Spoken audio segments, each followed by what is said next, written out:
Thank you for joining Wars of the Rosies, and this is Grand Lodge from the Encyclopedia of Freemasonry by Albert G. Mackey. Grand Lodge.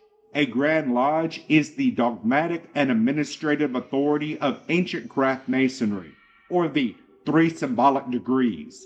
It is defined in the regulations of 1721 as consisting of and formed by the masters and wardens of all the regular lodges upon record, with the Grand Master at their head and his deputy on his left hand, and the Grand Wardens in their proper places. Constitutions, 1723, page 61. This definition refers to a very modern organization.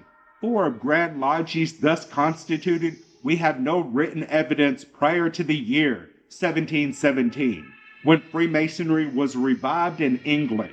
Previous to that time, the administrative authority of the craft was executed by a General Assembly of the Masons of a jurisdiction, which usually met annually. See Assembly. The true history of Grand Lodges commences, therefore, from what has been called the era of the revival.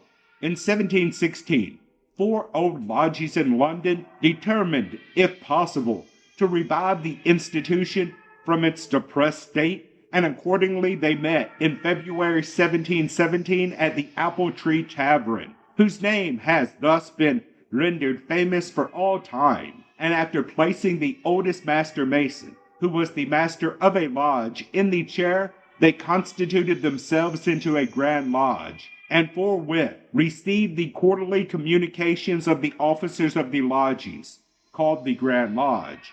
Constitutions, 1738, page 109. On the following St. John the Baptist Day, the Grand Lodge was duly organized, and Mr. Anthony Sayer was elected Grand Master, who appointed his wardens and commanded the masters and wardens of lodges to meet the grand officers every quarter in communication. From that time, Grand Lodges have been uninterruptedly held, receiving, however, at different periods, various modifications. A Grand Lodge is invested with power and authority over all the craft within its jurisdiction. It is the Supreme Court of Appeal in all Masonic cases, and to its decrees implicit obedience must be paid by every lodge and every mason situated within its control.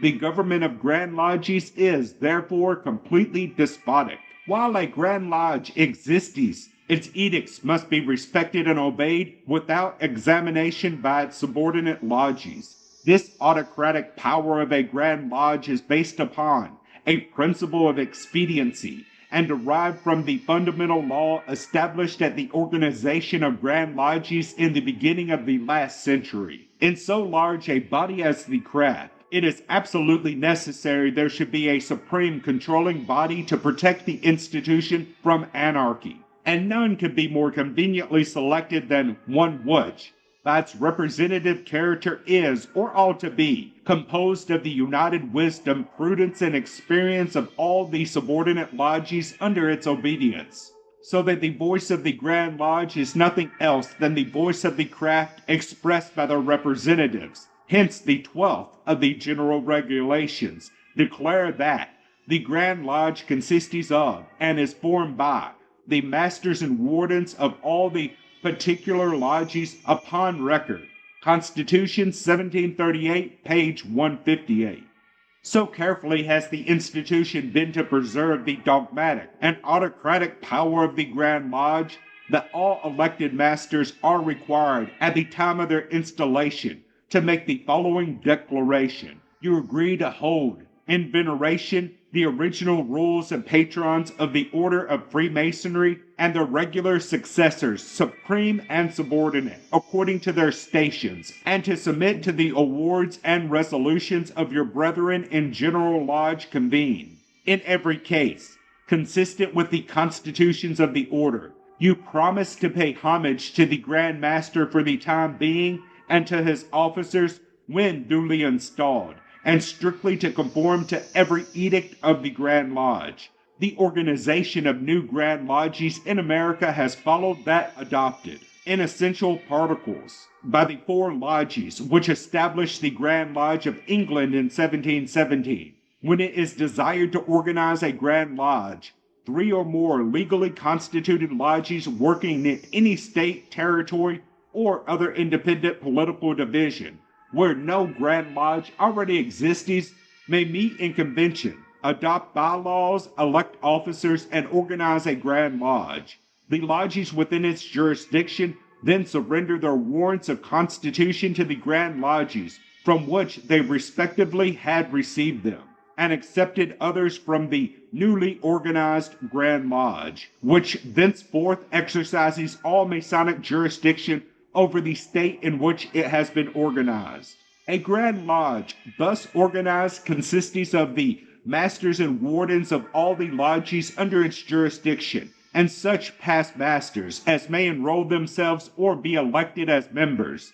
Past masters are not, however, members of the Grand Lodge by inherent right, but only by courtesy, and no past master can remain a member of the Grand Lodge unless he is attached to some subordinate lodge in its jurisdiction.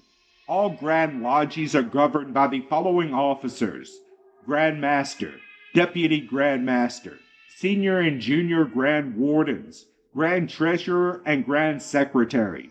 These are usually termed the Grand Officers. In addition to them, there are subordinate officers appointed by the Grand Master and the Grand Wardens, such as Grand Deacons, Grand Stewards, Grand Marshal, Grand Pursuivant, Grand Sword Bearer, and Grand Towler, but their number and titles vary in different Grand Lodges. Thank you for watching, and please don't forget to share, like, subscribe, and comment. And if you can, please consider donating to Wars of the Rosies. Links to PayPal and Patreon are in the description. Thank you so very much.